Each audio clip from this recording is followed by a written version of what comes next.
안녕하십니까. 네, 수업 시작하겠습니다.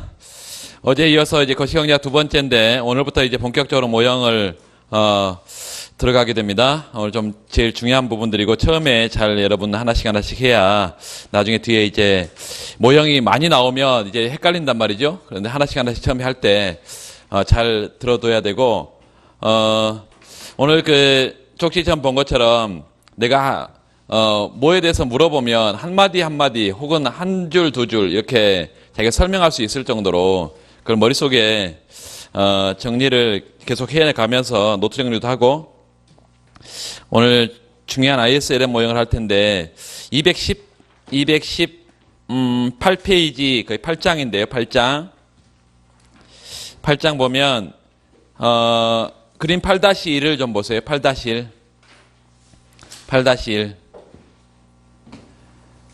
거의 거시경제의 수요 측면, 그렇죠? 수요 측면이 어떻게 구성되어 있어? 생산물 시장, 화폐 시장, 외환 시장이다.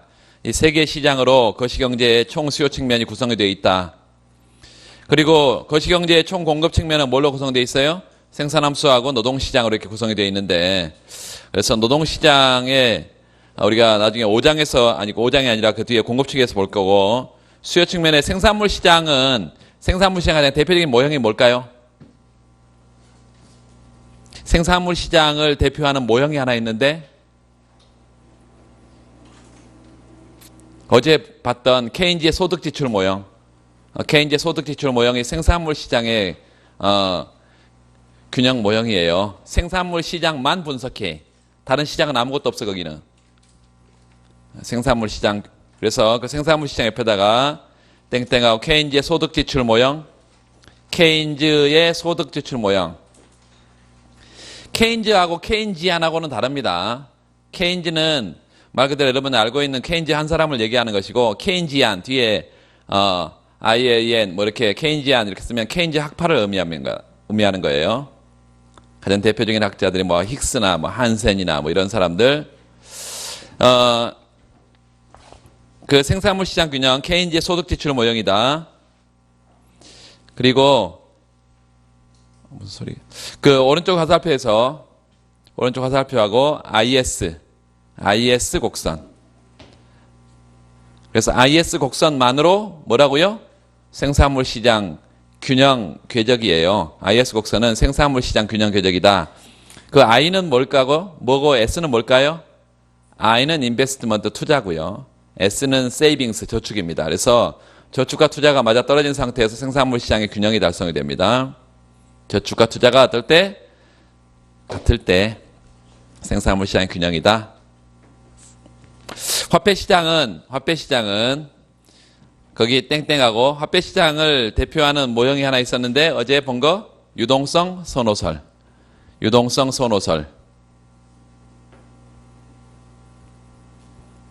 영어로는 유동성, liquidity, 선호, preference, 이론, theorem 이렇게 보면 theorem. 그래서 liquidity, preference, theorem. 그래서 유동성 선호설은 화폐 시장의 균형을 표시하는 가장 대표적인 모형이다. 오른쪽 화살표하고 LM 곡선. L은 뭐고 M은 뭘까요? 뭐의 약자일까요? L은 liquidity, preference. 유동성에 대한 선호. 그리고 M은 뭐예요? money, supply. 그래서 유동성 선호, 화폐 수요하고 money supply, 화폐 공급, 이게 맞아떨어진 상태에서 화폐 시장의 균형이에요. 그래서 LM 곡선은 화폐 시장 균형 곡선이다. LM 곡선은 화폐 시장 균형 곡선. 외환 시장은 국제 수지가 균형일 때 외환 시장이 균형이 돼요. 국제 수지가 균형일 때. 그래서 국제 수지는 BP 혹은 BOP 이렇게 씁니다. BP 땡땡하고 BP 국제 수지. 뭐의 약자예요? 밸런스 오브 페이먼트. 밸런스 오브 페이먼트. 그래서 이 국제 수지 이게 균형일 때 외환 시장도 균형이다. 그래서 국제 수지하고 외환 시장은 동전의 양면입니다. 국제 수지 균형과 외환 시장 균형은 동전의 양면이다. 우리가 그래서 첫 번째 생산물 시장 균형인 IS 곡선에 대해서 얘기할 거고, 두 번째 화폐시장 균형인 LM 곡선에 대해서 얘기할 거고, 그 다음에 생산물 시장과 화폐 시장이 맞아떨어지는 생산물 화폐의 동시균형을 얘기할 거고, 그걸 다 하고 나면 이제 거기다 시장을 하나 더 붙여서, 외환시장을 더 붙여서 ISLM BP 모형으로 갈 거란 말이에요. ISLM BP. 그 밑에 보세요. 3장, 우리가 3장에서 살펴본 케인즈의 소득지출 모형은, 밑줄 그으세요. 소득지출 모형은 거시경제에서 생산물 시장만을 고려하는 한계가 있다. 일반적으로 생산물 시장의 총수요는 생산물 시장뿐만 아니라 어디에도 영향을 받는다? 화폐 시장과 외환 시장에 의해서도 영향을 받는데 생산물 시장만 보니까 한계가 있지 않냐? 소득 지출 모형은 항상 이론은 우리가 간단한 것은 이론적인 간명함 이게 있고 현실 설명력은 상대적으로 좀 떨어지고 대신 현실 설명력을 우리가 많이 갖고자 하면 뭐가? 이론적인 간명함이 떨어진다. 그래서 서로 상충적인 면을 우리가 어디까지 고려할 거냐가 모형을 선택할 때 아주 중요한 기준이 된다. 먼저 생산물 시장과 화폐 시장 간의 관계를 고려하는 모형을 분석하고 생산물 시장과 화폐 시장 관계 밑줄 그고 생산물 시장 IS, 화폐 시장 LM. 그래서 IS와 LM 간의 관계 이 말이에요. 그 모형은 뭐겠어? IS-LM 모형이지 뭐. 이어서 개방경제 외환시장까지 포함한 모형, 거기다 밑줄 긋고 외환시장까지 포함한 모형은 또 뭘까요? IS-LM BP 모형이지 뭐. IS-LM BP. 이 IS-LM BP 모형은 케인즈 학파의 모형입니다. 여러분 말씀드렸어요. IS-LM BP는 케인즈 학파 모형이라고. 케인즈 학파 두 사람인데요. 먼델과 플레밍. 먼델과 플레밍. 이 사람들이 이제 이 모형에 대해서 공교롭게도 연구한 시기가 비슷합니다. 그래서 뭐 둘이 만나서 뭐 만들어낸 건 아니고 연구한 시기가 비슷해서 이걸 먼델 플레밍 모형이다 이렇게 부른다. IS-LM BP 모형을. 이를 위해 다음과 같은 문제에 대해서 구체적으로 논의해보자 이렇게 하고서 항상 여러분이 앞부분에 책 처음 들어갈 때 그 부분을 잘 읽으라 했어요. 단기적으로 밑줄. 여기 보니까 이제 또 단기 얘기, 장기 얘기가 나오겠구나. 단기는 거기 주어진 물가 수준 밑줄. 앞으로 이제 단기라 그러면 다 물가가 주어져 있는 상태다. 그래서 그 위에 IS-LM 모형은 가장 중요한 가정이 물가 고정 모형이라는 거예요. 물가 고정돼 있어. 이런 주어진 물가 수준에서 총 수요는 총 공급에 의해 자동적으로 충족되는 경우, 총 수요가 총 공급에 자동적으로 충족되는 경우, 폐쇄경제 생산물 시장, 화폐 시장의 동시 균형 밑줄 긋고 IS-LM에서 총 수요 측면의 균형이 국민 소득을 어떻게 결정하냐? 두 번째, 단기적으로 주어진 물가 수준에서 밑줄. 단기적으로 총 수요는 총 공급에 자동적으로 충족되는 경우에 거기 개방경제 밑줄. 개방경제, 생산물, 화폐, 외환 또는 국제수지 이렇게 썼죠? 외환시장 또는 국제수지 이게 동전의 양면이라 했잖아. 그래서 동시균형을 의미하는 총수요 균형에서 국민소득은 어떻게 결정되냐. 또 이런 폐쇄와 개방에서 물가의 변화는 밑줄. 이 물가 수준의 변화는 그러니까 위에 1번, 2번에서는 위에 거에서는 물가 변화를 고려하지 않아요. 근데 그 아래쪽에서 물가 변화를 고려한다는 거죠. 그래서 그게 이제 ADAS 총수요 총공급 모형의 기초가 됩니다. ADAS 써놔.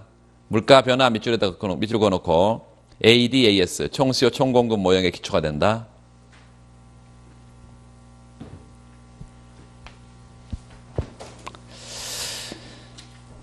자, 그 위에 이제 하나씩 하게 될 건데요.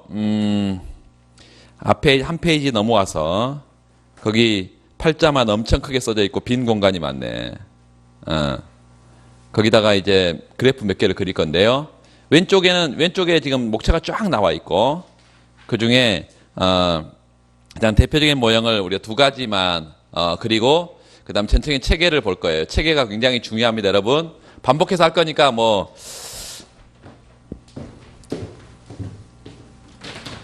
다 이해가 안 되더라도 따라와야 됩니다. 거시경제는 크게 지난번에 직관에 기초한 모형이 있다 그랬어. 거시경제, 직관에 기초한 모형.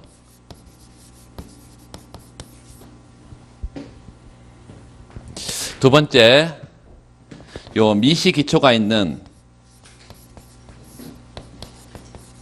요 미시 기초가 있는 모형.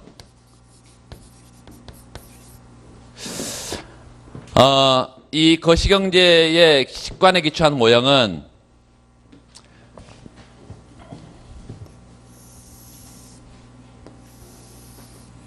거기 책에다 쓰세요. 책에다.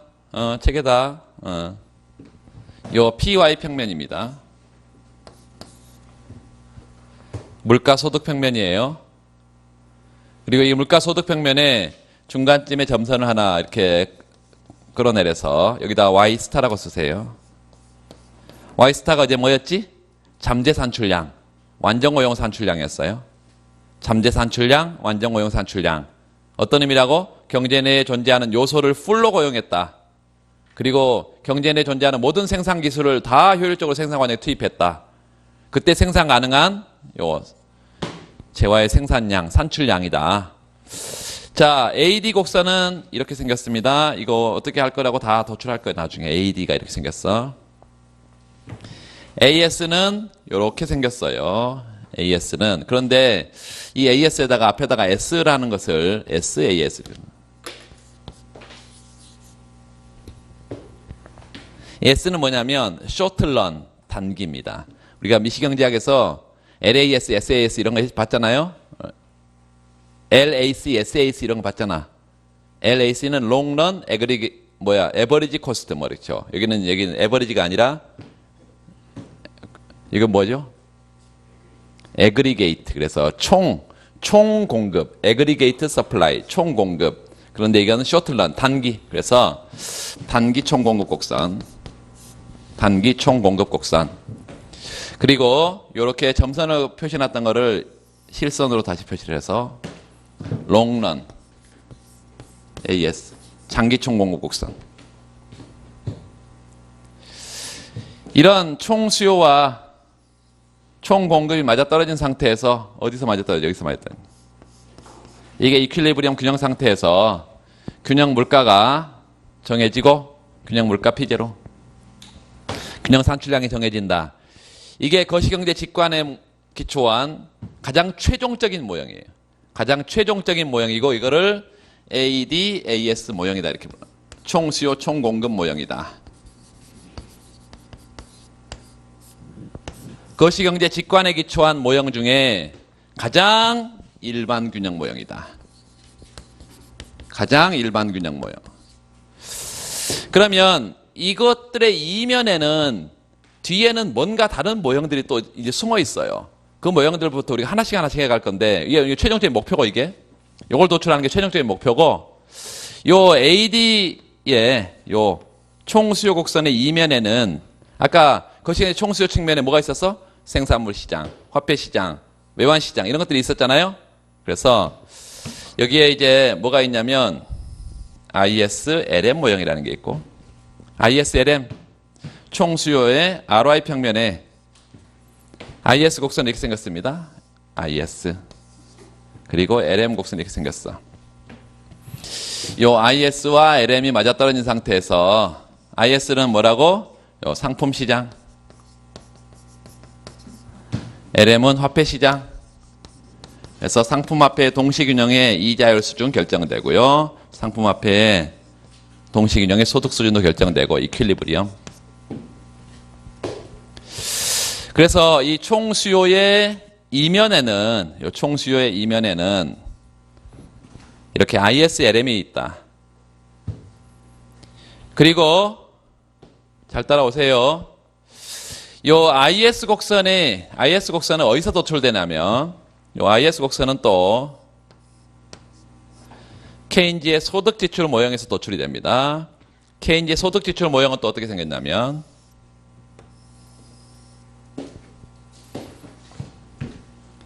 소득 지출 모형, 거시경제 총지출, 익스펜디처, 총지출, 그리고 소득 평면에, 그래서 이게 소득 지출 모형이라고 이게. 소득, 총지출, 요 소득 지출 모형이라고 이게.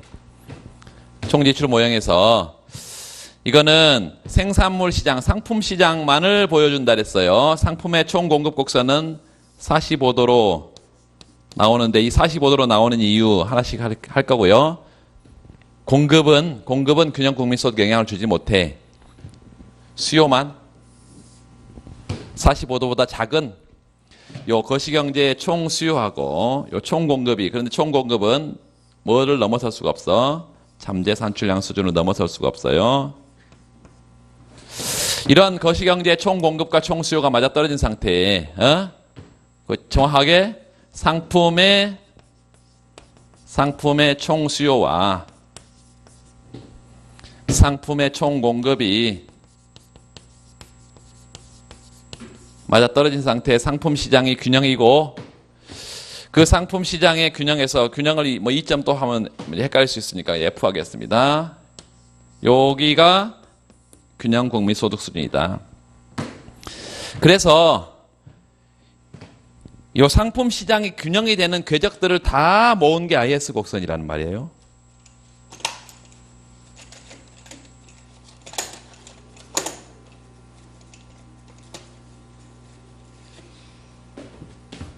이런 상품 시장의 균형들을 다 모은 게 IS 곡선이야.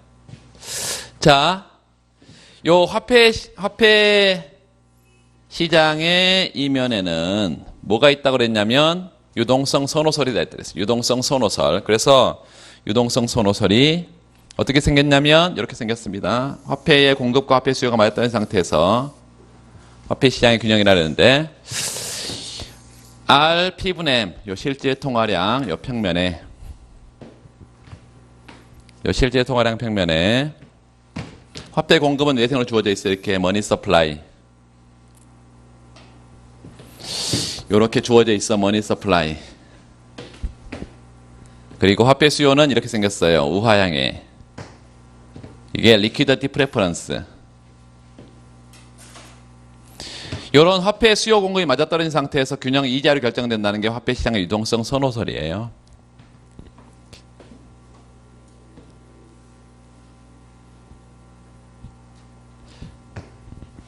우리가 이게 8장 들어가면 가장 먼저 하게 될 게 이제 얘야. 얘. 요 첫 번째예요.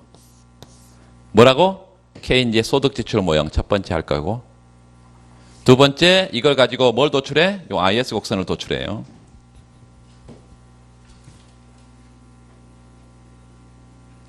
그리고 세 번째 유동성 선호설을 가지고 요 LM 곡선이라는 걸 도출해.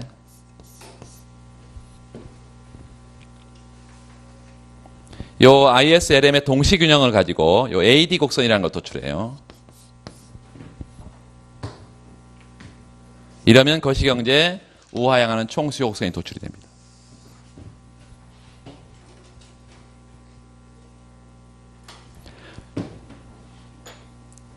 두 번째는 총공급 곡선은 우리가 미시경제학에서 노동시장을 많이 봤기 때문에 이 총공급의 이면에는 요거는 공간이 뭐 만만치는 않지만 총공급의 이면에는 노동시장이 있다. 노동시장이. 그래서 노동시장이 노동의 수요 공급이 맞아떨어지면 노동시장의 균형일 것이고, 노동시장은 WL 평면에 노동의 수요 곡선이 있고 레이버 디맨드, 노동 공급 곡선이 있어요. 레이버 서플라이. 이 레이버 디맨드와 레이버 서플라이가 맞아떨어진 상태에서 노동시장이 균형 임금과 균형 고용량이 정해지고 L 제로, W 제로, 균형 고용량과 균형 임금이 정해지고, 이 노동시장의 균형 고용량이, 요 고용량이 어디에 들어가서 생산함수에 들어가면 요게 물건을 생산하는 산출량으로 연결이 되고, 그래서 우리가 총수요 곡선을 도출하는 것까지 지금 이게 뭐예요? 총수요 측면이고, 총수요 측면, 총수요. 거시경제 총수요 부문, 그리고 거시경제 총공급 부문은 총공급,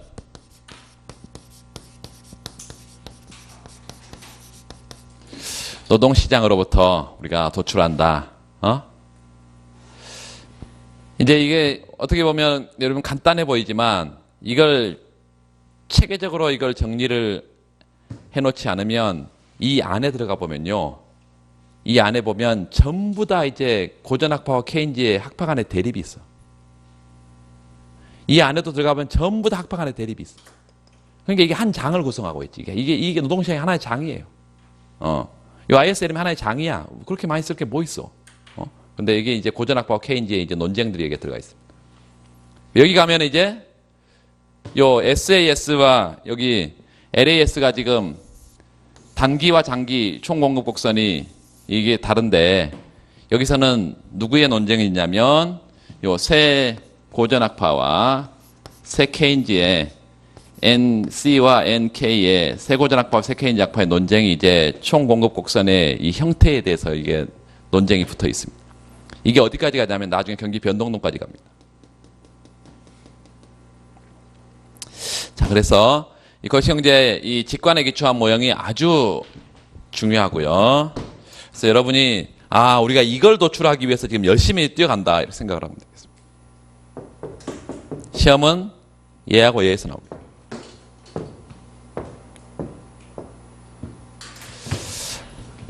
미시기초가 있는 모형이 있어요. 이 미시기초를 우리가 할 때 시장을 전부 다 봐. 미시기초에서 소비 이론, 뭐 투자 이론,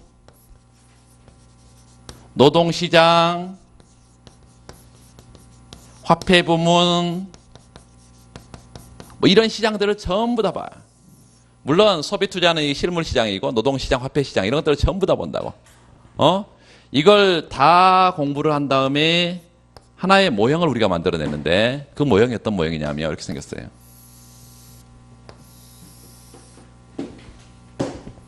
여기가 RY 평면이야.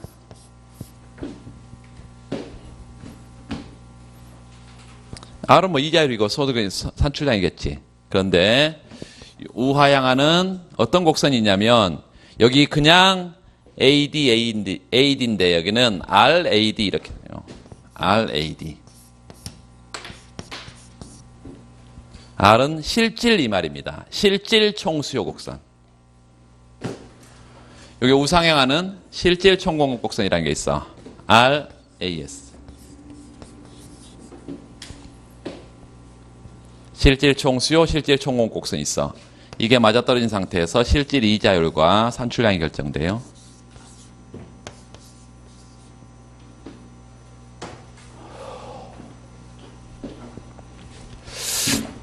요 실질 총수요, 이거는 뭘로 구성되어 있냐면 소비와 투자와 정부 지출로 구성이 되어 있습니다. 그래서 요 RAD를 도출할 때 요 소비이론, 투자이론 이걸 가지고 뭘 도출한다고요? RAD를 도출해요. 그리고 똑같아요. 노동시장을 가지고 총공급 곡선을 도출해. 그래서 요 RAS는 이면에는 노동시장이 있어.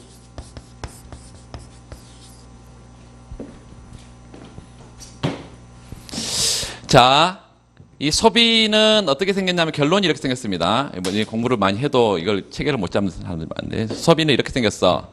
소비는 이렇게, 투자도 이렇게 두 개 평면을 우리가 한번 생각을 해보면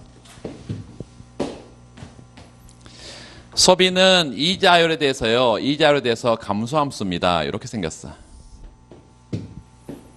소비함수가 이자율에 대해서 감소함수야. 마이너스. 이게 어떤 의미인지 나 뒤에서 다 할 거예요. 이자율이 높은 상태에서는 소비가 낮고 이자율이 낮으면 소비가 많고 우리는 지금 이런 생각은 전혀 안 했어. 지금까지는 가처분 소득이 증가하면 소비가 증가한다는데 뭐 이런 얘기만 했는데 이자율의 함수야. 여기요, 이자율과 투자 평면에 투자 곡선도 우하향해. 투자도 이자율의 감소함수야. 그리고 정부 지출은 주어져 있습니다. 정부가 정하는 변수예요. 정부의 지출은 주어져 있어. 그런데 소비 투자는 주어져 있는 게 아니고 이렇게 도출이 돼. 그래서 마찬가지 이자가 높으면 투자를 적게 하고 이자가 낮으면 투자를 많이 한다 그랬어요. 이렇게. 그래서 이런 실질 총수요 곡선을 우리가 미시경제학 미시 기초를 전부 다 한 다음에 요걸 도출하고 그 다음에 RAS 여기 노동시장이라 했으니까 노동시장은 다를 게 전혀 없어요. 이거 똑같이 생겼어요. 이거 똑같이 생겼어요. 쟤하고. 그래서 노동시장 가면 우리가 이것만 잘 해놓으면 저쪽 가면 이제 저기가 훨씬 쉽습니다. 저기 노동시장 훨씬 쉬워 여기보다. 여기는 누구의 논쟁들이 들어있다고? 여기는 고전학파와 케인즈의 그리고 새고전학파 새 케인즈의 논쟁이 여기 엄청나게 다 들어있어요. 여기에. 고전과 케인즈의 논쟁들이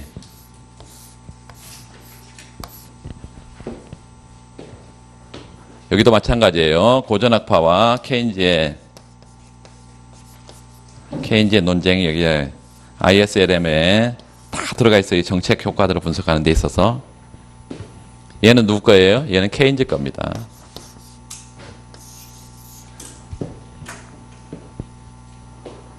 그래서 모형을 하나씩 이제 볼 텐데, 요게 그 첫 번째 거시경제 총수요 그 부분의 핵심은 요거 도출이 있어요. 요거 도출에. 자, 교과서를 좀 보면서 설명을 드리고 또 한꺼번에 정리를 하고 이렇게 하겠습니다. 219페이지.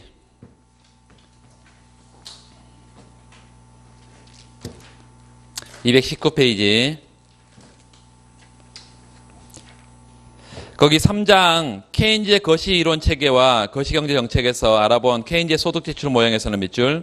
케인즈의 소득지출 모형 이거예요. 요거. 소득지출 모형은 총지출과 소득평면에 요 총지출과 소득평면에 총공급 곡선은 왜 45도라 그랬어요? 수요가 있으면 공급은 얼마든지 따라주니까. 오늘 유효수요 이론 물어봤는데 유효수요 이론 수요가 증가하면 국민소득이 증가하고 수요가 감소하면 국민소득이 감소하도록 다시 말하면 수요가 뭘 결정하도록 국민소득을 결정하도록 이렇게 모형을 만들었다. 이게 유효수요 이론의 그래프죠. 응? 케인즈 소득지출 모형.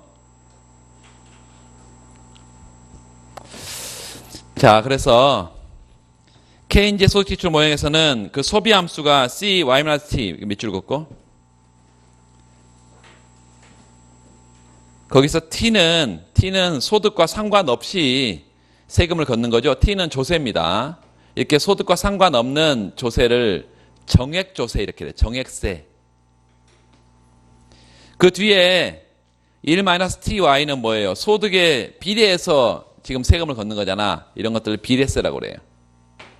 그러니까 조세는 두 가지 형태로 거둘 수 있어. 너가 100만 원을 벌든 1000만 원을 벌든 나는 일정하게 세금 걷는다 이러면 정액세고 너가 100만 원 거둘 때는 내가 10만 원만 세금 걷고 너 1000만 원 거두면 내가 한 300만 원을 내가 세금으로 걷겠다. 뭐 이렇게 하면 소득이 많으면 많을수록 세금을 더 많이 걷는 거죠. 비례세 이런 두 가지 세금이 있다.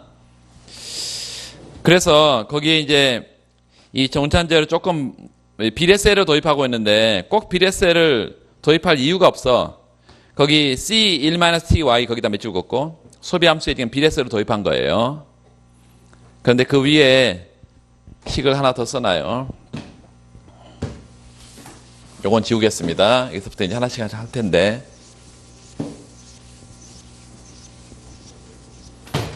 거기 위에다가 그냥 3번 이렇게 할게요. 그냥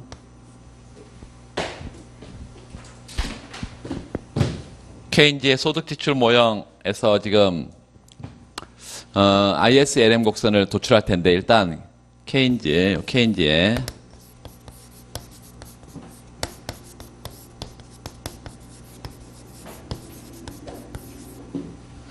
이 소득지출 모형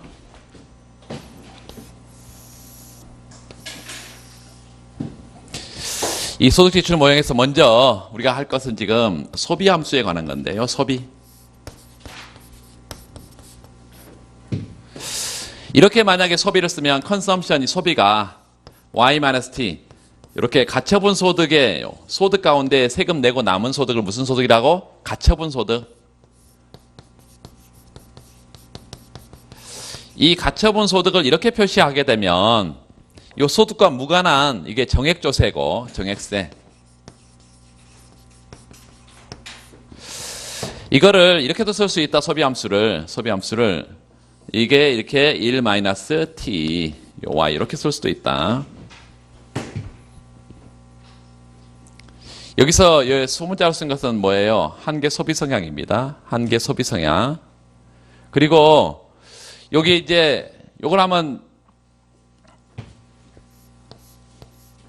이렇게 분리할 필요는 없는데 이렇게 생각할 수 있어요. 이게 요것만 우리가 이제 가로를 풀면 소득이 y고요. 마이너스 ty죠. 그 말은 조세를 걷는데 소득에 비례해서 조세를 걷는다고요. 그래서 이게 소득 세율이 소득에 비례해서 이제 증가하는 형태로 이렇게 되어 있는데 이거를 비례세라고 이렇게 부른다. 비례세는 이 조세라는 것을 텍스를 어떻게 걷냐면 요 소득에 비례해서 이렇게 요 소득에 비례해서 세금을 건들 때 이거를 비례세라고 이렇게 부릅니다. 그런데 거기 지금 이제 소득지출 모형에서 어떤 얘기를 하고 있냐면 y는 소비가 1-t y 플러스 i 바 플러스 g 바 요렇게 묶여 있는 것을 뭐라 그랬어? 무슨 변수? 내생변수, 외생변수 이랬어요. 요거는 지금 투자나 정부지출은 지금 묶어놨고 얘가 지금 소득의 증가함수인데 소득의 증가함수인데 비례세로 이렇게 써져 있어. 근데 우리가 좀 혼용해서 쓸게요. 앞으로 요거를 좀 단순하게 해버리면 이걸로 쓸 수 있습니다. 그 위에 써놔 책에다가 요렇게. 그러면 앞으로 이제 제가 그렇게 할 거예요. 정액세로 쓰세요. 그러면 이렇게 쓰고 비례세로 쓰세요. 그러면 이렇게 쓰시라고 하고. 근데 정우찬자는 지금 이건 다 비례세로 쓰고 있는데 모형을 뭐 간단하게 쓸수록 좋습니다. 괜히 복잡하게 쓸 이유가 없어. 그래서 정액조세를 이렇게 보통 쓴다. 나중에 이제 승수효과 이런 거 도출할 때도 다 이거 간단한 걸 이걸로 할 거예요.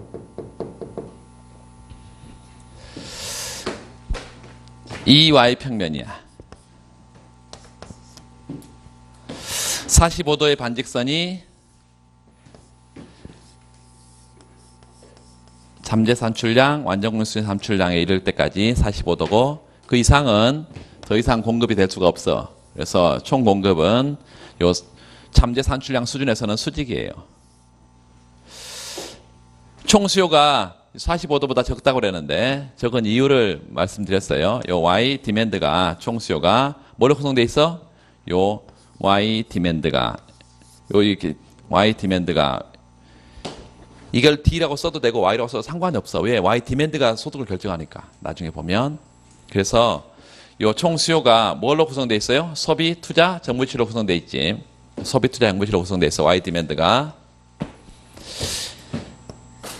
그리고 균형은 예컨대 0점에서 Y0의 균형 국민 소득이 결정된다. 만약에 예를 들어서 투자나 정부지출이 주어져 있는데 이 주어져 있던 정부지출이나 투자가 증가하게 되면 예를 들어서 투자나 정부지출이 이렇게 증가하게 되면 총 수요가 증가하면서 이렇게 Y0 디맨드가 Y1 디맨드로 총 수요가 이렇게 증가하면서 국민소득이 1점에서 새로운 균형에서 국민소득이 Y1으로 증가한다. 그러니까 결국은 우리가 요 투자가 증가한다는 것은 잘 보세요. 요 식에서 그냥 보면 요 투자가 증가하면 경제 전체에 뭐가 늘어? 요 총 수요가 증가하면서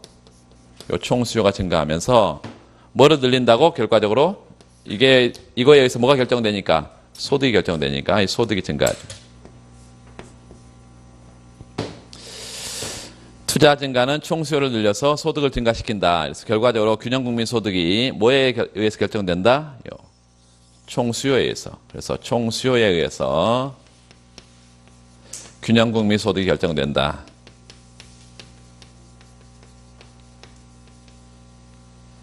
이거를 유효 수요 이론이라고 부른다. Effective Demand Theory다. 유효 수요 이론. 공급 능력은 무한히 주어져 있다. 이게 이제 1930년대 대공황 때 케인즈가 딱 나와서 봤더니 시장에 경기가 안 좋아가지고 기업들이 물건을 창고에다가 재고를 그득그득 쌓아놓고 있다. 그래서 수요가 없어. 그래서 물건이 안 팔려. 그 상황에서는 물건 가격을 전혀 변화시키지 않고도 얼마든지 공급 능력이 있다 이것이에요. 무한정 공급 능력이 있어. 문제는 수요야. 수요가 없어서 안 팔리고 있다 이것이에요. 그래서 그 상황에서 우리가 수요가 공급을 결정한다는 것이 유효하지. 이게 이제 소득대출 모형의 첫 번째 나오는 거예요. 자, 거기 투자하고 이자율을 자세하게 설명을 하고 있는데, 그 투자 이자율에서 거시경제학에서 투자라는 밑줄 보세요. 투자 뭐예요? 기업이 생산 능력을 향상시키기 위해서 생산 설비, 공장 이런 거예요. 공장 이런 것들 자본재를 구입하는 행위를 투자라고 한다. 내가 돈을 투자한다. 뭐 이렇게 생각하면 안 돼요. 기본적으로 여기 거시경제학에서 투자라는 것은 실물 투자를 의미한다. 실물 투자 써놓고 실물 투자. 실물 투자란 건 또 뭐냐? 자본재를 사들이는 거다. 자본재는 뭔데? 공장 시설 같은 것이다. 그래서 그 옆에 보니까 기업이 생산 능력을 향상시키기 위해서 생산 설비 등 자본재를 구입하는 행위. 정리를 굉장히 잘 해놨죠. 투자. 자, 투자는 어떻게 결정되냐 그러면 기업이 투자를 하는 이유는 투자로부터 나중에 이제 일정한 수익을 얻기 위한 것이죠. 그러나 투자는 여러 형태의 비용이 든다. 따라서 기업은 밑줄 그으세요. 따라서 거기서부터 기업은 투자로부터 예상 수익을 따져보고 그리고 투자할 때 투자 비용을 따져봐서 투자를 할 것인지 말 것인지 그리고 한다면 얼마나 할 것인지 이걸 결정한다. 거기서 별표해놔요. 투자를 어떻게 한다고? 예상 수익과 투자 비용을 잘 따져봐가지고 투자를 할지 투자를 한다면 얼마나 할지 결국 투자를 이해하기 위해서는 투자로부터 발생하는 예상 수익이 뭐냐 그리고 투자 비용은 또 뭐냐 이걸 알아야 될 텐데 거기 투자 비용을 결정하는 요인 중에 가장 중요한 것이 이자율이다. 별표. 쉽게 생각하면 예를 들어서 기업이 은행에서 돈을 빌려서 차입해서 투자한다면 이자는 바로 차입 비용 이걸 의미하고 자기 자본 갖고 투자한다 하더라도 이것도 비용이에요. 항상 뭐 내 돈 갖고 투자하는데 무슨 비용이냐 이렇게 생각하지 말고 내가 투자를 안 했다면 다른데 빌려줄 수가 있잖아. 그 이자를 받고. 그래서 그것도 비용이다 이것이면 기회비용의 측면에서 우리 생각을 해야 되고 그 기회비용으로 나와 있죠. 이자 소득은 및도 일종의 기회비용으로 간주돼야 되고 따라서 제일 중요한 건 마지막에 별표 투자 비용은 이자율이 상승하면 투자 비용이 증가하고 이자율이 하락하면 투자 비용이 감소한다. 다 이해할 수 있죠? 쉽습니다. 한편 거기 이자율은 밑줄 그으세요. 투자로부터 발생하는 예상 수익의 현재 가치에도 영향을 미친다. 내가 지금 투자하면 지금 당장 지금 내가 공장 하나 세우면 지금 당장 수익이 있나요? 아니지. 공장을 열심히 돌려가야지 나중에 미래의 수익이 생기지. 그래서 그 미래 수익을 현재 가치화 해야 돼. 내가 다음 달에 이제 6월 달에 예를 들어서 100만 원이 지금 내가 100만 원 갖고 있는 것과는 다르다는 말이에요. 왜? 지금 100만 원 가지고 은행 갖다 놓으면 이자를 주는데 6월 달에 100만 원 그대로 준다 그러면 이자가 전혀 없는 거지. 현실은 이자가 있단 말이죠. 그래서 이 미래의 예상 수익은 현재 가치화라는 이런 추릭을 써야 되는데 그 추릭을 보면 예를 들어서 1년 뒤에 100만 원을 수익을 낳는 투자안이 있다고 하자. 이자가 연 10%다. 그렇다면 이 투자안이 가져오는 수익의 현재 가치 100만 원을 현재 가치로 돌리면 90만 9천 원이 된다. 왜? 1.1로 나누니까. 그래서 그 옆에다가 현재 가치는 1 플러스 R분의 투자 수익이 되겠죠. 1 플러스 R분의 대문자 R.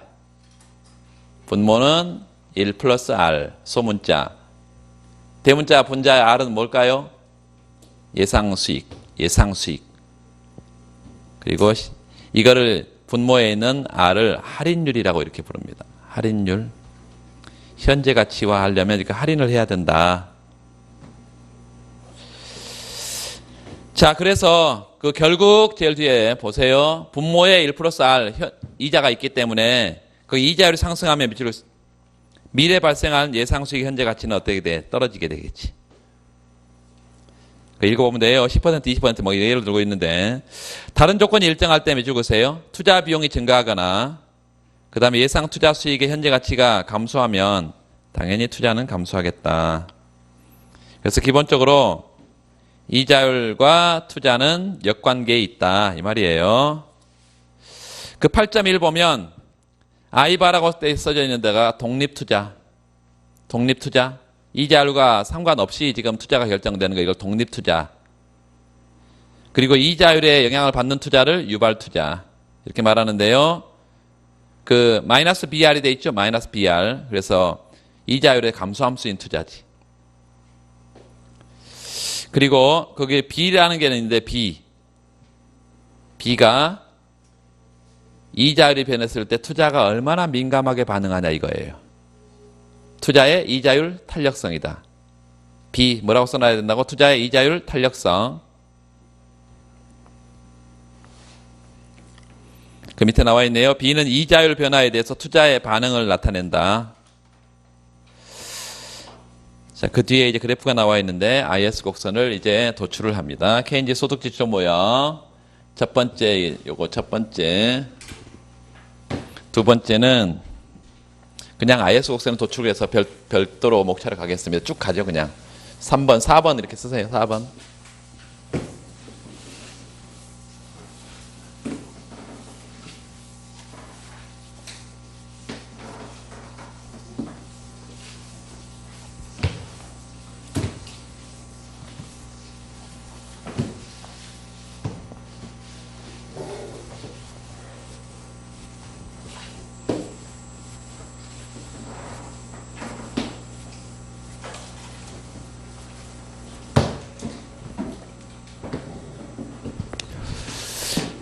같은 그래프를 계속 반복해서 여러분 그리게 될 테니까 아주 익숙해질 거예요.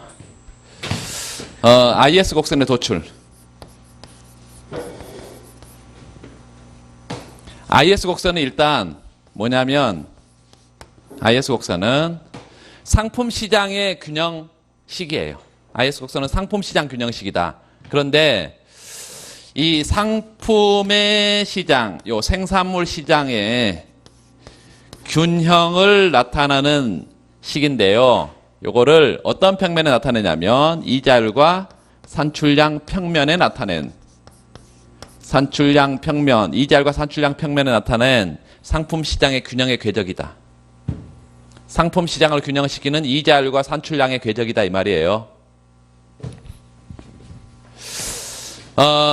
수식도 같이 봐버리면 수식은 이렇게 생겼습니다. IS 곡선은 이렇게 생겼어. 상품의 총 공급은 이게 공급이야. 수요와 맞아떨어지면 균형인데 수요는 소비가 비례세로 가도 되고 뭐 정액세로 가도 됩니다. Y-T 그냥 정액세로 일단 가고 나중에 비례세로 추가하면 되겠어. 그리고 투자는 이제 방금 봤던 것처럼 이자율의 감소함수입니다.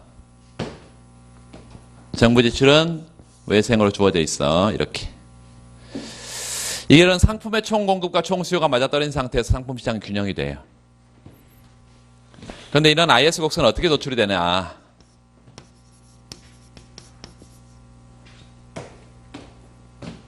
소득 지출 모형으로부터 도출이 된다.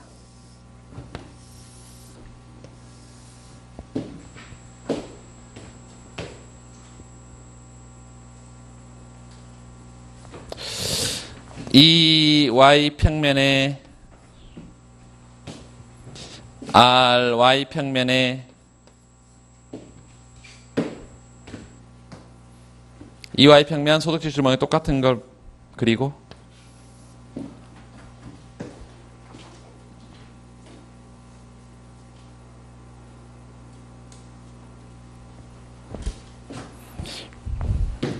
자 여기 총 수요가 있을 거예요. 총 수요 이건 총 지출이 같은 표현이어서 2라고 써도 되고 Y 디맨드 써도 됩니다. Y에 쓰고.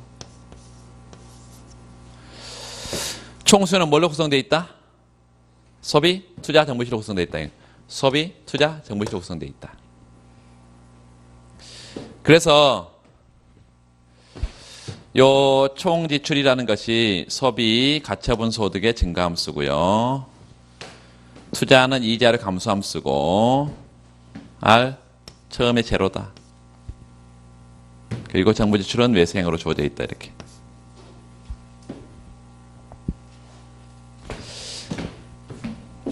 이자율이 처음에 높은 상태에서 떨어지는 경우를 보겠습니다. 뭐 낮은 상태에서 올라가는 경우를 봐도 뭐 아무 상관이 없는데 이자율은 R0였다. 처음에. 그때 상품 시장을 균형을 가져다주는 소득 수준은 Y0였다. 이렇게. 그러니까 우리 상품 시장의 균형에 궤적이 있을 텐데 한 점을 우리 찾은 거야. 그래서 이자율이 떨어졌다고 해봐요. 이자율이 R1으로 떨어졌어.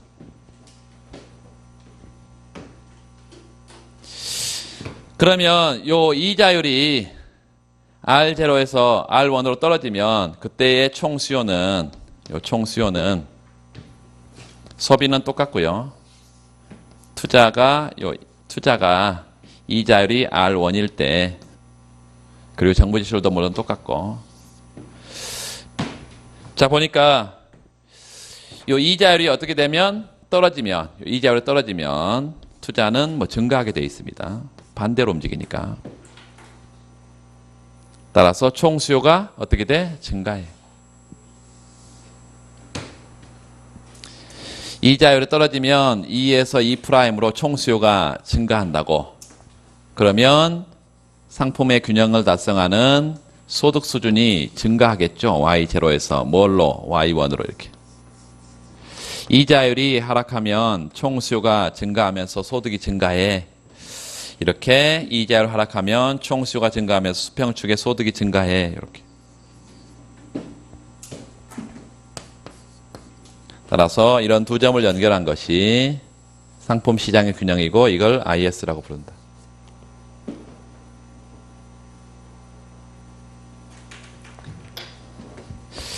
이자율이 하락하면 총 수요가 증가하고 소득이 증가하는 이 관계, 요거를 IS 곡선이라고 부른다 이것입니다.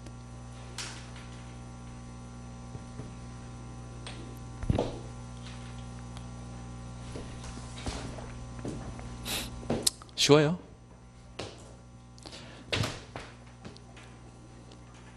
IS 곡선을 조금만 더 생각을 좀 해보면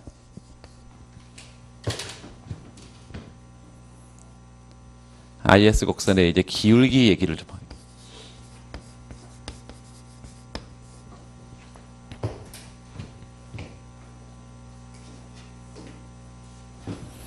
요 IS 곡선을 이제 그냥 함수 표시를 하지 않고 얘는 뭐예요 지금? 가처분 소득의 함수다 소비가. 그리고 얘는요 이자율의 함수다 이런 표시인데요. 구체적으로 이제 이거를 풀어서 선형으로 이거를 이제 리니어 펑션으로 이렇게 표시한다고 보통 얘기하는데 IS 곡선을 선형으로 표시하면 이렇게 쓸 수 있어요. 이거 풀었어 이제 풀어서. 그러면 저기 대문자가 이제 소문자로 바뀝니다. 소문자로. 이건 소문자는 한계 소비 성향이야. 요 CY 마이너스 CT 봐. 일단 주어져 있고 조세는 플러스 투자는 이런 투자가 있고요. 독립 투자가 있고 이자율의 감소함수인 투자가 있다 그랬잖아요. 이렇게. 정부 지출은 외생으로 주어져 있어. 이렇게 IS 곡선을 풀어 쓸 수 있습니다. 이게 소비가 이렇게 생겼고요. 이렇게. 투자는 어떻게 생겼어? 이렇게 생겼어. 정부 지출은 외생이고. 자 그러면 요 소득 변수를 한 군데로 좀 한번 모아볼까요? 이렇게 소득을요. 요 소득 여기도 있고 여기도 있으니까 한쪽으로 몰아봐. 넘어가요. 1 마이너스 C. 그럼 나머지는 이제 다 집어넣으면 되겠습니다. 여기다 마이너스 CT 바 플러스 I 바 플러스 G 바 마이너스 BR 이렇게 써놓을까요? BR 앞에 쓰든 뭐 뒤에 쓰든 상관없는데 요 바로 되어 있는 걸 한 군데로 다 모았어 그냥. 소비 여기 조세, 투자, 정부 지출 이런 것들을 결론적으로 IS 곡선은 어떻게 쓸 수 있냐면 Y는 1-C분의 1, 그 다음에 괄호 안의 값으로 이렇게 쓸 수가 있겠습니다. 그래서 IS 곡선을 여러분 이렇게도 써져 있는 걸 많이 볼 수 있을 거예요. 근데 우리는 관심사는 뭐냐면 이거를 어떤 평면에 두냐면 여기 RY 평면에 두기 때문에 이자율이 수직축이고요. 여기가 소득이 수평축이어서 R로 정리를 하게 되면 요거 우리가 관심사는 지금 뭐만 관심이 있냐면 기울기만 관심이 있어. 다른 건 다 필요 없어요. 요거하고 여기에 나와 있는 마이너스 BR 요 이자율과 요 소득만 관심이 있어. 그래서 정리하면 어떻게 될까요? 요 이자율을 얘는 마이너스지. 마이너스.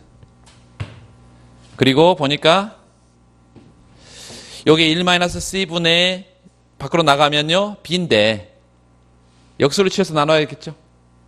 그렇죠? 그래서 B분의 1-C가 돼. 그리고 여기 Y가 되고 뒤에 뭔가 있을 텐데 우리는 관심이 없어. 찐빵이든 뭐든 뭐야.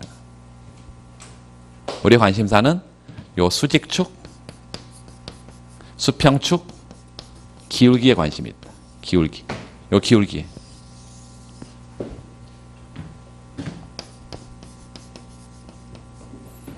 IS 곡선의 기울기는 뭐에 영향을 받나요? 뭐에 영향을 받아? C는 뭐지? C? 요 C? 한계 소비 성향. 한계 소비 성향. 요 B는 뭐예요? 투자의 이자율 탄력성. 이게 영향을 받는다. 한계 소비 성향과 투자의 이자율 탄력성 영향을 받는다. 기울기가. 그래서 그거에 영향을 받는다는 것은 도대체 어떤 의미냐? RY 평면에 IS 곡선이 이런 IS 곡선도 있고 이런 IS 곡선도 있다. 만약에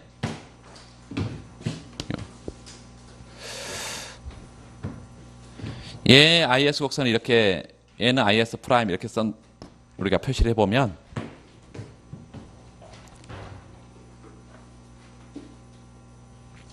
이렇게 표시를 해봤을 때 요 기울기가 여기 이제 마이너스 값을 없애버리고요. 요게 기울기가 요게 크다면요. 요게 크다면 여기 기울기 가파를까 이게. 원래는 마이너스 값이 있으면 얘가 큰 거예요. 얘가 큰 거예요. 우리가 마이너스까지 다 고려하게 되면 마이너스 1이 크다 그랬어. 마이너스 3이 크다 그랬어. 마이너스 1이 큰 거지. 근데 마이너스를 떼버리면 이게 큰 거예요. 이게 큰 거야. 요게 큰 거지. 그래서 기울기가 크다는 것은 가파르다 지금 이런 얘기예요. 제가 기울기라고 말하는 것은 이 마이너스를 다 떼버리고 얘기한 거예요. 여기 가파른 게 크다 이렇게 생각하면 되겠습니다. 일단 가파른 게 커. 그 말은 얘가 클수록 어떻다는 얘기예요. 요 가파르다는 얘기야. 얘.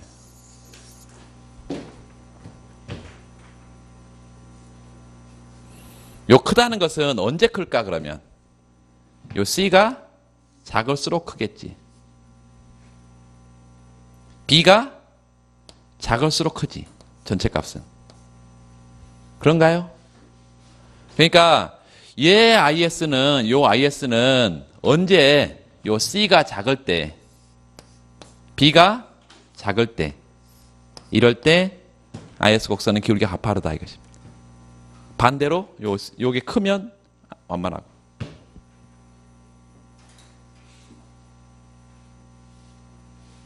요걸 이렇게 여러분 도출할 수 있어야 되겠습니다. 요걸 이렇게 도출할 수 있어야 돼. IS 곡선의 기울기. 이게 뭐 아주 최근에 작년에도 출제가 됐죠. 아주 최근에까지 계속 출제가 돼 지금 요것만 가지고 물어볼까요? 다른 거 섞여 있어 막. 그래서 요 IS 곡선의 기울기. 이 기울기를 그럴듯하게 표현하는 것이 이제 여러분 이제 지금은 처음에 이렇게 쓰라 그러면 뭐 잘 못 쓰는데 IS 곡선이 이런 형태로 요 IS 곡선 이게 어떤 의미냐면 상품 시장의 균형이라는 조건 하에 이 말이에요. 요 IS 바 이렇게 쓰면 상품 시장의 균형이라는 조건 하에 기울기는 요 이자율이 변했을 때 소득이 얼마나 변화? 이게 기울기예요? 아니면 소득 변화에 대한 이자율 변화야? 수평축 소득 변화에 대한 이자율 변화잖아요. 기울기는. 그래서 여기에 소득이 변했을 때 이자율이 얼마나 변하냐. 여기 IS 곡선의 기울기는 이 말이에요. 그 기울기는 뭐야 지금? 마이너스 B분의 1 마이너스 2. 여기 IS 곡선의 기울기다. 요거 약속이에요. 약속이야. 그래서 이걸 그대로 여러분 이해를 해두세요. IS 곡선의 기울기는 이렇게 쓴다. 이걸 뭐 나중에 순환 강의 2순환 3순환 가도 못 써. 이거를 이런 약속을 모르면. 자, 그래서 IS 곡선의 기울기는 가파르고 완만할 수 있다. 그런데 이걸 알아야 이제 기울기에 대한 얘기를 알아야 케인즈의 생각과 고전학파의 생각이 요 IS 곡선 기울기에 대해서 이제 논쟁이 붙어 있단 말이죠. 그 바로 뒤에 책에 가면 있습니다. 자, 가봅시다.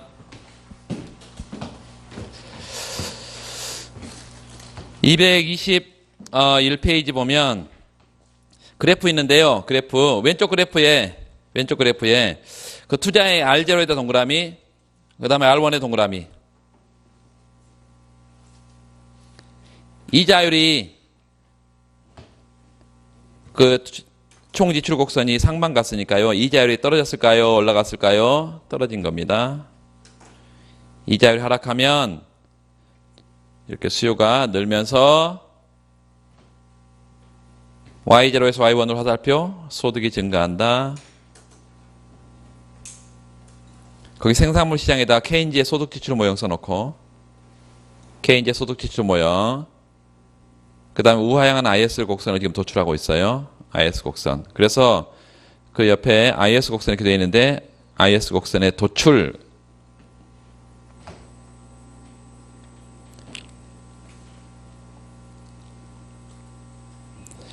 밑에 221페이지 그 밑에 파란색으로 좀 표시되어 있는 거 IS 곡선 거기다 밑줄 그어놓고 생산물 시장의 균형을 가져오는 소득과 이자율의 조합이다.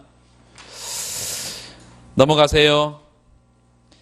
그 뒤에 8.3 보니까 1-C가 아니라 여기에 뭐가 좀 붙어 있잖아? 그걸 이제 비례세로 갔을 때예요. 비례세로 갔을 때.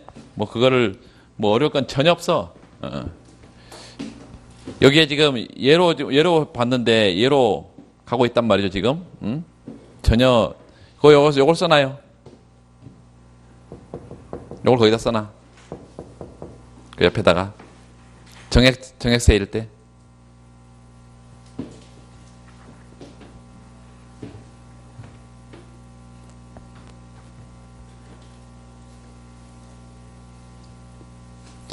비례세로 가면 이제 여기는 여러분 쓰지 마세요. 비례세로 가면 얘가 뭘로만 바뀌어? 얘가 뭘로만 바뀌어요? 요 C, T, Y 이렇게 바뀔 거 아니야? 그렇죠? 그러면 얘 여기다가 이제 1-C 이랬는데 여기다가 하나 더 붙겠죠. 여기가 마이너스 CTY 이렇게. 그럼 여기가 마이너스 CT가 들어가지. 여기 마이너스 CT. 그렇죠? 그러면 1-C로 묶으니까 또 1-C가 하나 더 있는 거죠. 여기에 뭐라고 있어? 1-C, 여기가 1-C로 이렇게 들어가니까 달라질 건 이것밖에 없지. 여기다 다 집어넣으면 되지. 1-C 대신에 이것만 집어넣으면 되지. 그렇죠? 아무것도 아니에요. 우리가 굳이 지금 비례세하고 정액세를 비교하는 문제가 아니라면 굳이 그렇게 갈 이유가 없다 이거예요. 간단하게 쓰지 뭐하러 이렇게 복잡하겠어. 그래서 그 옆에 요 식을 써놓으세요.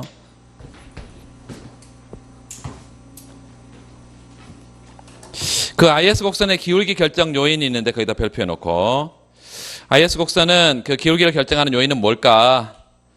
그래서 그 밑에 납세 후에 세금을 납부한 후에 한계 저축 성향 그랬는데 1-2 여러분 전체 1에서 소비 성향을 빼니까 저축 성향이지 뭐. 전체 소득 가운데 소비 안 하면 저축하는 거니까. 그래서 저축성향 이거하고 또 한 개 저축성향의 역수로 구성되어 있는 승수, 요게 승수입니다. 요게 이자율을, 요 기울기죠, 기울기. 이자율로 정리했을 때 이게 기울기잖아, 이거는. 그런데 요게 이제 승수야. 다시 말하면 요 괄호 안의 값들이 변했을 때, 요 괄호 안의 값들이 변했을 때 소득이 얼마나 변하냐, 이것만큼 변하죠. 그렇죠? 요걸 승수라고 한다. 1만 C분의 1을 승수라 그런다고.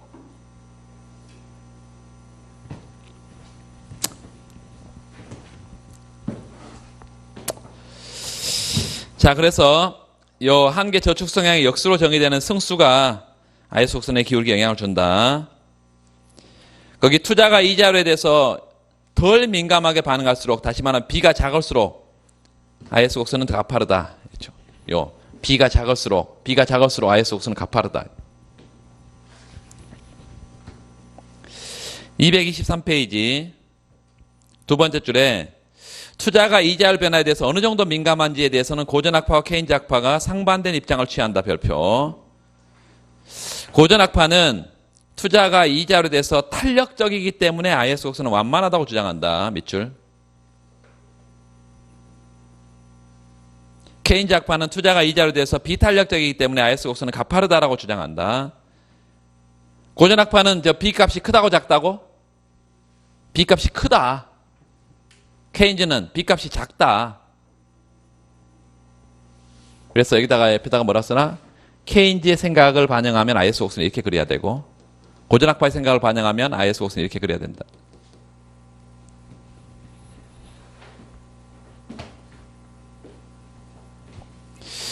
그 뒤에 IS 곡선의 이동 그러면서 이동 요인이 나와 있는데요. 여기에 자 보세요. 요식을 이동, 거기, 그 위에 빈 공간에다 요식을 하나 써놔. 여기 안에 다 쓰세요. 요 CT바, I바, G바 다 써. 요식을. 책 위에, 그래프 위에다가 써요. 책 그래프 위에다가. 어디 그래프 위에? 그 224페이지 넘겨요. 다음 페이지. IS 곡선 이동 있잖아, 거기. 그 위에다가 수식을 하나 쓰라고. 요 수식을. Y equal 1-C분의 1 괄호 열고 이 괄호 안에 값을 다 집어넣어요. 괄호 안에 마이너스 T바, I바, G바, 마이너스 BR 이렇게 다 집어넣어라.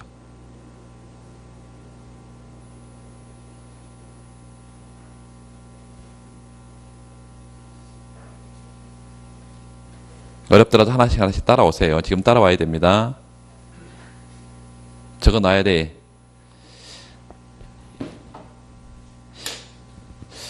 자, 그렇게 해놓고 요 투자가 여기 조세가 변했을 때 소득이 얼마나 변하냐, 투자가 변했을 때 소득이 얼마나 변하냐, 정부출이 변했을 때 소득이 얼마나 변하냐, 이런데 요 TIG는 기울기에 영향을 줘요, 안 줘요? 안 주죠. 기울기는 영향을 주지 않아. 그런데 곡선 자체를 움직입니다. 왜? ROI 평면이니까. 이자율과 소득 평면이어서 이자율과 소득과 아무런 상관이 없는 것들이잖아요, 이거는 지금. 지난번에 우리가 수요함수 처음 수요곡선 배울 때 물가하고 수요량, 해당 재화의 가격, 이거 아니고 뒤에 세미콜론 해서 뒤에 많이 넣었던 것들이 있었잖아요. 소득이라든가 뭐 이런 것들. 이런 것들이 변하면 뭐가 변한다고? 수요곡선 자체가 움직인다 그랬잖아. 마찬가지예요. 이 IS 곡선 자체가 움직인다. 이런 것들이 변하면. 왜? 수평 수직의 축에 있는 변수가 아니니까. IS 곡선 자체가 뭐 때문에 움직인다고? 요 조세가 변했을 때, 투자가 변했을 때, 정부 출이 변했을 때, 이건 IS 곡선 자체로 움직인다. 그리고 이거를 다 외생 변수 되게 바가 붙어 있죠. 외생 변수.